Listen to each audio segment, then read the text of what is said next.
은혜로운 찬양 감사합니다. 기도하겠습니다. 참 좋으신 아버지 하나님, 오늘 사순절 세 번째 주일 주님 앞에 온 성도들이 함께 모여 주님 앞에 예배를 올려드립니다. 우리가 드리는 이 예배 가운데 하나님 함께하여 주시고, 이 시간 특별히 주의 말씀을 듣는 시간이 오니 선포되어지는 말씀 앞에 우리 모든 성도들 아멘의 은혜를 누리게 하여 주시옵소서. 예수님 이름으로 기도하옵나이다. 아멘. 할렐루야. 옆에 있는 분들 한번 인사했으면 좋겠습니다. 보고 싶었습니다.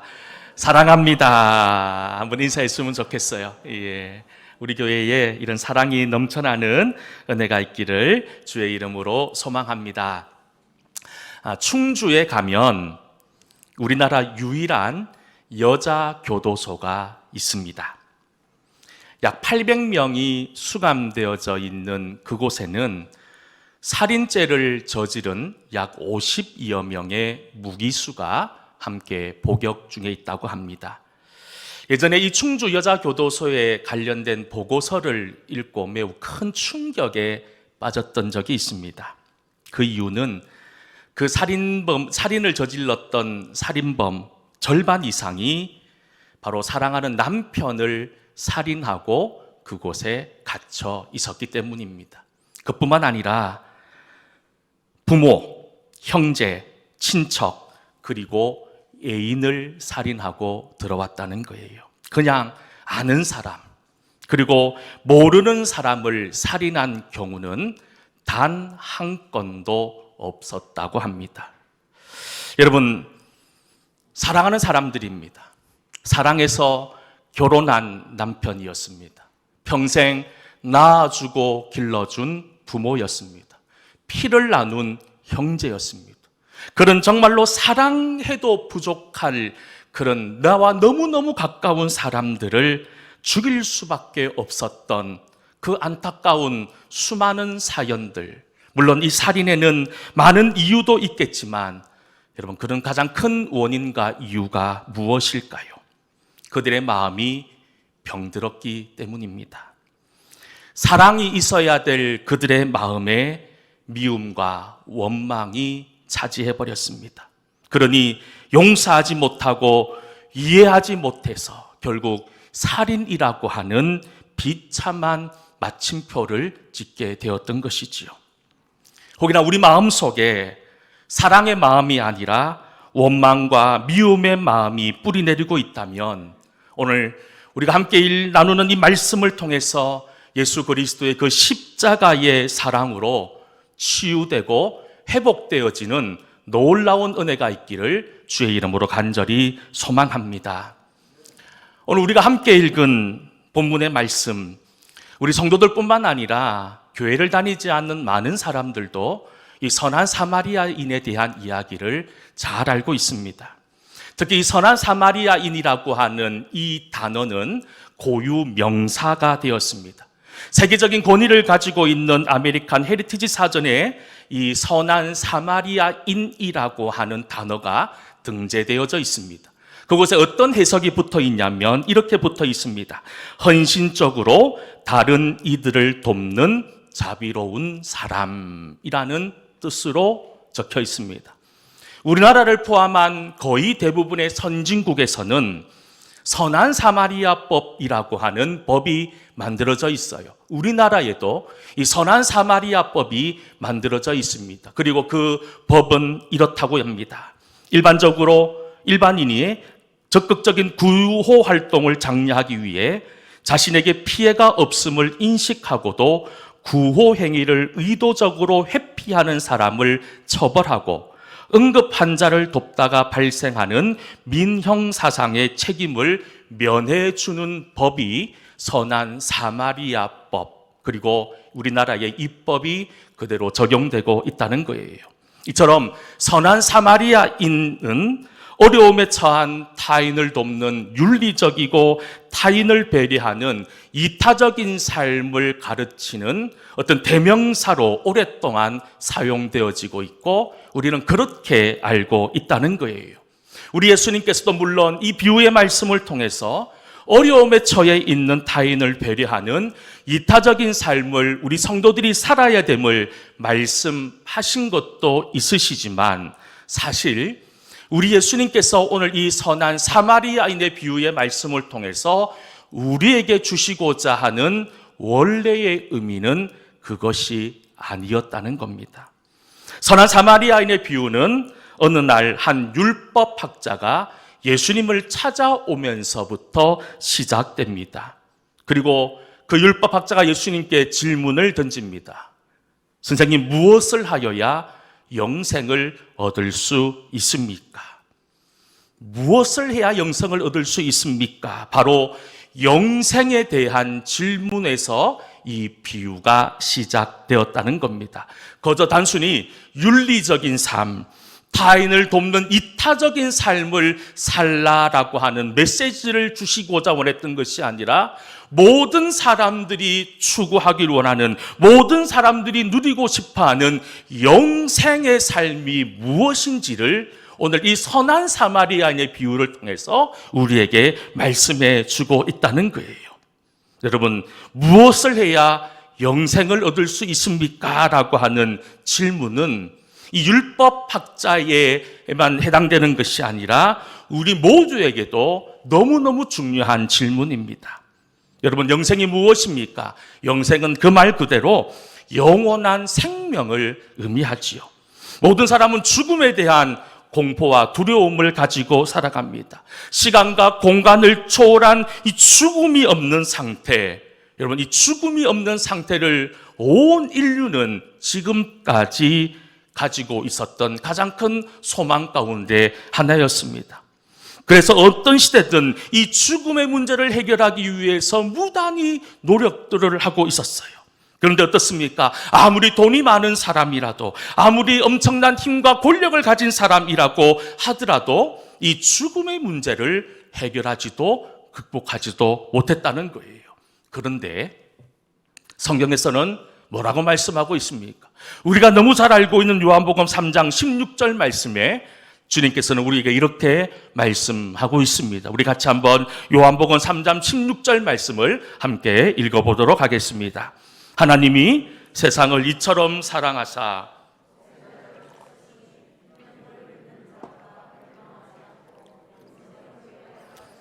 아멘. 여러분, 우리 온 인류가 수천 년, 수만 년의 시간을 통해서 해결하지 못한 이 영생의 문제를 오직 독생자 예수 그리스도를 믿음으로 인해 누릴 수 있음을 성경은 우리에게 말씀하고 있습니다. 사랑하는 성도 여러분, 오늘 함께 예배드리는 우리 모든 성도들, 오늘 이 말씀처럼 예수 그리스도를 믿어 영생에 이르는 귀한 복된 삶을 살아갈 수 있기를 주의 이름으로 간절히 축원합니다. 그런데 지금 예수님을 찾아온 율법교사는 예수님을 믿으면 영생을 얻는다라고 하는 이 사실을 알지 못했습니다. 그래서 어떻게 하면 영생을 얻을 수 있습니까? 라고 질문을 던졌던 겁니다. 그렇다면 예수님께서 그냥 이 영생에 대해 질문하고 있는 이 청년을 향해서 나를 믿으면 영생을 얻을 수 있다라고 그냥 간단하게 말씀하시면 되셨을 것을 그 율법교사에게 율법에는 이 영생을 어떻게 하면 얻을 수 있느냐라고 다시 되물으셨어요. 그러자 율법교사는 27절에 이렇게 답합니다. 대답하여 이르되 내 마음을 다하며 목숨을 다하며 힘을 다하며 뜻을 다하여 주 너의 하나님을 사랑하고 또한 내 이웃을 내 자신같이 사랑하라 하였나이다. 여러분, 이 율법학자의 말에 예수님께서는 그 대답이 옳다라고 말씀하셨어요. 그러자 그는 또다시 주님 앞에 묻습니다. 영생을 얻기 위해 하나님을 사랑하는 것은 알겠는데 내가 사랑해야 하는 이웃이 누구인지 궁금했던 것입니다. 내가 사랑해야 될 이웃이 누군가 궁금해하는 그 청년을 향해서 예수님께서 주신 비유의 말씀이 바로 이 선한 사마리아인의 이야기입니다. 유대인 중에 어떤 사람이 여리고로 내려가는 길에 강도를 만납니다. 예루살렘에서 여리고로 내려가는 길은 낮에도 강도들이 출몰하는 악명 높은 그런 곳이었어요. 그런데 이 길에서 어떤 사람이 강도를 만나 가진 것을 다 빼앗기고 죽을 지경에 이르렀다는 거예요.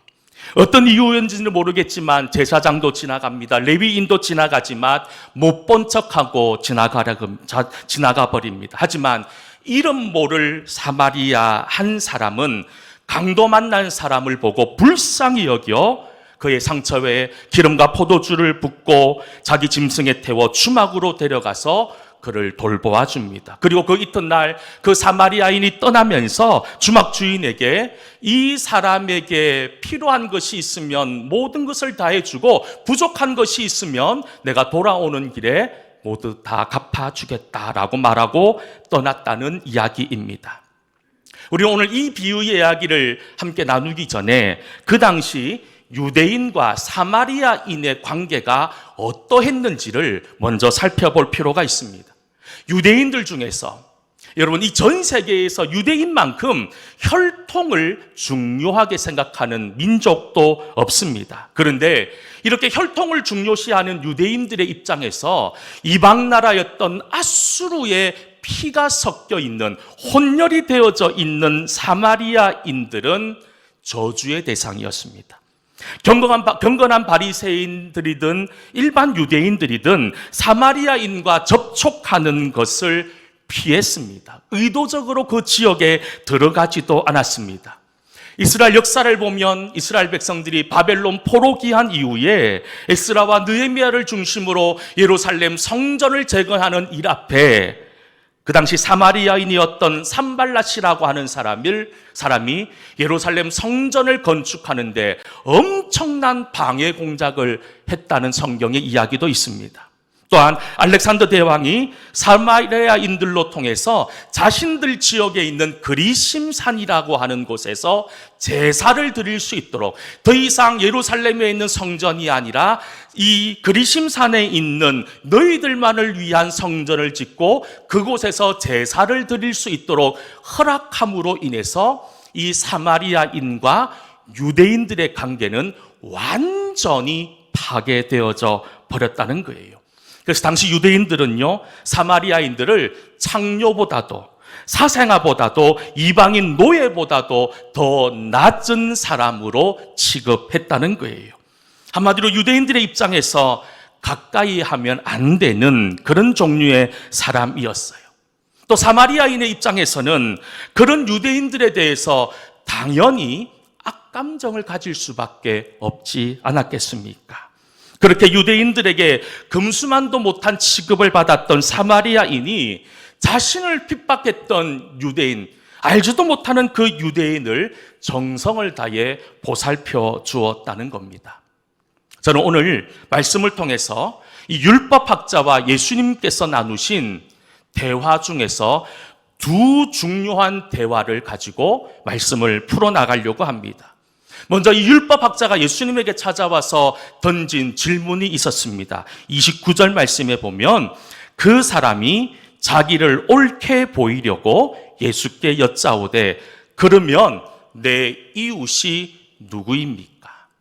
내 이웃이 누구입니까? 이제 예수님께서 질문하십니다. 36절 말씀인데요. 우리 36절 말씀을 같이 한번 읽어보겠습니다. 내 생각에는 이 세 사람 중에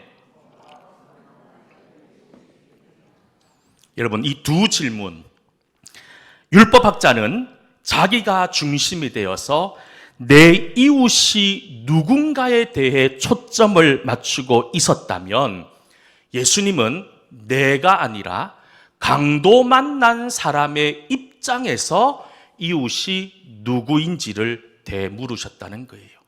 어떻게 보면 매우 비슷한 질문처럼 아니 사실 의미 없이 읽으면 이게 무슨 큰 의미가 있을까라고 질문할 수 있음에도 불구하고 이 율법학자의 질문과 예수님의 질문은 완전히 다른 차원의 질문이었다는 거예요.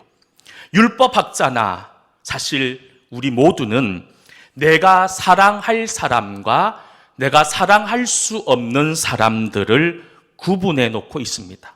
내가 미워하고 내가 싫어하고 나와 뜻이 맞지 않는 사람, 내 마음에 들지 않는 사람, 그리고 나와 상관없고 알지 못하는 사람은 더 이상 내 이웃도 나와 상관없는 사람으로 생각하고 살아가고 있지 않습니까? 하지만 예수님께서는 오늘 말씀을 통해서 지금까지 내 입장에서, 내 관점에서 이해하려고 했던 이웃이 아니라 정말로 어려움 가운데 처해 있는 저 타인, 저 한 강도 만난 사람의 입장에서 진정한 이웃이 누구인지를 다시 한 번 더 우리들을 향해서 고민하라 말씀하고 있다는 거예요. 그러면서 예수님께서는 그 율법학자에게 이 선한 사마리아인처럼 너에게 아무 상관없는 사람, 아니 오히려 내가 그 사람을 도와줬을 때 피곤하고 불편해지고 손해가 생길 수 있음에도 불구하고 그 사람을 도와주는 것이 온전함이라고, 그리고 영생 얻는 길이라고 말씀하고 있다는 거예요. 우리 다시 본문으로 한번 돌아가 봅시다. 율법학자가 예수님에게 무엇을 해야 영생을 얻을 수 있습니까? 라고 질문합니다. 이것은 그 사람만의 질문이 아니라 오늘 이 자리에 있는 우리 모두의 질문입니다. 이 질문 앞에서 예수님께서는 영생을 얻기 위해서 하나님과 내 이웃을 내 몸과 같이 사랑하라라고 하는 분명하고도 단순한 말씀을 우리에게 주셨습니다. 그런데 어떻습니까? 우리 중에 하나님 사랑하는 것과 이웃 사랑하는 것에 대해 모르는 사람이 어디 있습니까? 교회 안 다니는 사람들이야 뭐 그럴 수 있다 손치더라도 최소한 교회 나와 예배드리는 성도들이라면 하나님 사랑하는 것, 이웃 사랑하는 것 모르는 사람 아무도 없다는 거예요. 믿음도 그렇지만 사랑도 머리로 하는 것이 아닌 것 같아요. 마음에 감동이 일어나는 것이 사랑이 아니라 마음에 감동이 일어났다면 나의 손과 발이 움직일 때에 비로소 사랑은 시작되는 것이고 완성되어지는 것 아닐까요? 요한일서 3장 18절 말씀에 보면 이런 말씀이 있습니다. 자녀들아, 우리가 말과 혀로만 사랑하지 말고 어떻게 하자고요? 행함과 진실함으로 사랑하자라고 말씀하고 있다는 거예요.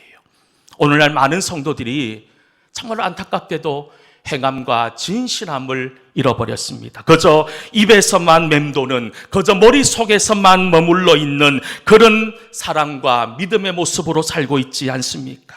저는 우리 동성교회 성도들만큼은 말과 혀가 아닌 행함과 진실함으로 믿음과 사랑을 드러낼 수 있는 복된 인생 될 수 있기를 주의 이름으로 간절히 축원합니다. 사랑하는 성도 여러분, 목사가 기도하는 게 있습니다. 우리 모든 성도들이 하나님 앞에서 귀한 믿음의 통로가 될 수 있기를 늘 기도합니다. 여러분, 어느 시대든 선한 사마리아의 마음도 필요하지만 그 마음이 필요한 것이 아니라 이 선한 사마리아인과 같은 실천과 행함의 모습이 우리에게 있어야 되지 않겠습니까? 사람을 기피하고 자기만의 세계 속에 갇혀 사는 현상을 자폐증이라고 이야기들 합니다. 한마디로 마음이 닫혀 있는 병이 자폐이지요. 그런데 여러분, 현대를 살고 있는 우리들의 모습 속에서 이런 자폐증의 모습들이 너무 쉽게 나타난다는 거예요. 믿음 생활을 하는데 열심히 교회는 다니는데 모든 기준이 내가 되어 버렸습니다. 말씀의 기준, 믿음의 기준이 아니라 내 자신이 기준이 되었습니다. 내 경험이 기준이 되어 버렸습니다. 내 감정이 기준이 되어 버렸다는 거예요. 그러니 당연히 함께 신앙생활하는 이웃의 얼굴이 또 그들의 소리가 들리지 않는다는 거예요. 믿음이 좋아 보이는데 늘 추구하고 늘 기도하는 것이 내 유익과 내 행복과 내 만족만을 위해서 기도하더라는 거예요. 이런 시가 있습니다. 내 마음이 메마를 때면 나는 늘 남을 보았습니다. 남이 나를 메마르게 하는 줄 알았기 때문입니다. 그러나 이제 보니 메마르고 차가운 것은 남 때문이 아니라 내 속에 사랑이 없었기 때문입니다. 내 마음이 불안할 때면 나는 늘 남을 보았습니다. 남이 나를 불안하게 하는 줄 알았기 때문입니다. 그러나 이제 보니 내가 불안하고 답답한 것은 남 때문이 아니라 내 속에 사랑이 없었기 때문입니다. 내 마음이 외로울 때면 나는 늘 남을 보았습니다. 남이 나를 버린 줄 알았기 때문입니다. 그러나 내가 외롭고 허전한 것은 남 때문이 아니라 내 속에 사랑이 없었기 때문입니다. 내 마음에 불평이 쌓일 때면 나는 늘 남을 보았습니다. 남이 나를 불만스럽게 하는 줄 알았기 때문입니다. 그러나 이제 보니 나에게 쌓이는 불평과 불만은 남 때문이 아니라 내 속에 사랑이 없었기 때문입니다. 내 마음이 기쁨이 없을 때면 나는 늘 남을 보았습니다. 남이 내 기쁨을 빼앗아가는 줄 알았기 때문입니다. 그러나 이제 보니 나에게 기쁨과 평화가 없는 것은 남 때문이 아니라 내 속에 사랑이 없었기 때문입니다. 우리는 먼저 내 마음속에 꽉 막혀 있는 나의 마음을 열어야 됩니다. 나의 마음을 활짝 열어 사랑이 흘러 넘치게 할 때 내가 아닌 남이 보이더라는 거예요. 내 마음을 활짝 열 때 들리지 않았던 남의 그 아픔의 시련, 그 아픔의 소리가 들리기 시작하는 것 아닙니까? 여러분, 우리 모두 내 마음으로 활짝 열어 제낄 수 있는 그런 은혜가 있기를 다시 한 번 더 소망합니다. 여러분, 하나님이 원하는 사랑은 그 사람의 필요에 응답하는 것이에요. 오늘 본문 34절, 35절에 보면 이런 말씀이 우리에게 나오고 있습니다. 같이 한번 34절, 35절 말씀을 함께 읽어보도록 하겠습니다. 가까이 가서 기름과 포도주를 그 상처에 붓고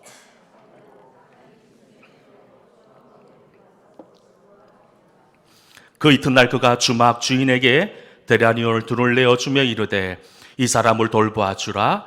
비용이 더 들면 내가 돌아올 때에 갚으리라 하였으니. 아멘.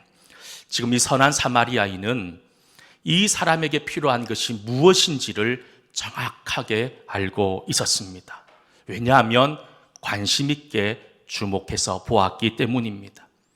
안타깝게도 지금 우리나라에는 사무병이라는 것이 있습니다. 이 네 가지 무관심의 병입니다. 무관심, 무반응, 무의식, 무책임의 시대가 우리가 살고 있는 시대라고들 합니다. 미국 뉴욕의 어느 아파트 앞에서 캐티 제노비스라고 하는 16살 된 소녀가 어떤 한 사람에게 30분 동안 무차별적으로 폭행당하는 일이 있었습니다. 근데 이 30여 분 동안 폭행당하는 그 사이에 그 아파트 주민 38명이 창문을 통해서 이 소녀가 폭행당하는 장면을 목격했음에도 아무도 나와서 도와주지도 않았고 아무도 경찰에 신고하지 않았다고 합니다. 이후에 경찰이 그 38명의 주민을 불러서 조사해 보니 모두 한결같이 하는 말이 뭐냐 하면 다른 사람이 도와줄 줄 알았다는 대답이 돌아왔다는 겁니다. 강도 만난 사람에게 지금 필요한 것은 치료와 회복입니다. 사마리아 사람은 곧바로 그 일을 행했습니다. 성경 어디에도 이 사마리아 사람이 이 상처 입은 사람에게 어떻게 하다가 이런 일을 당했냐라고 질문하지 않습니다. 이렇게 험한 길 혼자 다니면 안 된다고 훈계하지도 않았습니다. 그리고 내가 당신을 도와줄 테니 시간이 지나면 나에게 이렇게 살해해 달라라고 흥정하지도 협상하지도 않았습니다. 그저 자기가 할 수 있는 최선의 것을 그에게 베풀어 주었던 거예요. 성도 여러분, 혹시나 여러분들의 마음속에 무관심, 무반응, 무의식, 무책임의 삶이 여러분들의 인생이 되어버렸습니까? 이제 그 모든 것을 털어버리셔야 돼요. 예수 믿는 사람은 그렇게 살면 안 됩니다. 예수 믿는 사람들은요, 내가 할 수 있는, 내가 있는 곳에서 내가 무엇을 하며 살아야 되는지를 늘 예민하게 돌아볼 수 있는 믿음의 예민함이 있어야 되는 사람이라는 거예요. 여러분, 다시 한 번 더 사랑할 수 있기를 소망합니다. 근데 이 사랑에는요, 타이밍도 중요하다는 거예요. 오늘 본문 36절, 37절 말씀에 보면 이런 말씀이 담겨져 있습니다. 우리 같이 한번 36절, 37절 말씀을 읽어보도록 하겠습니다. 내 생각에는 이 세 사람 중에 누가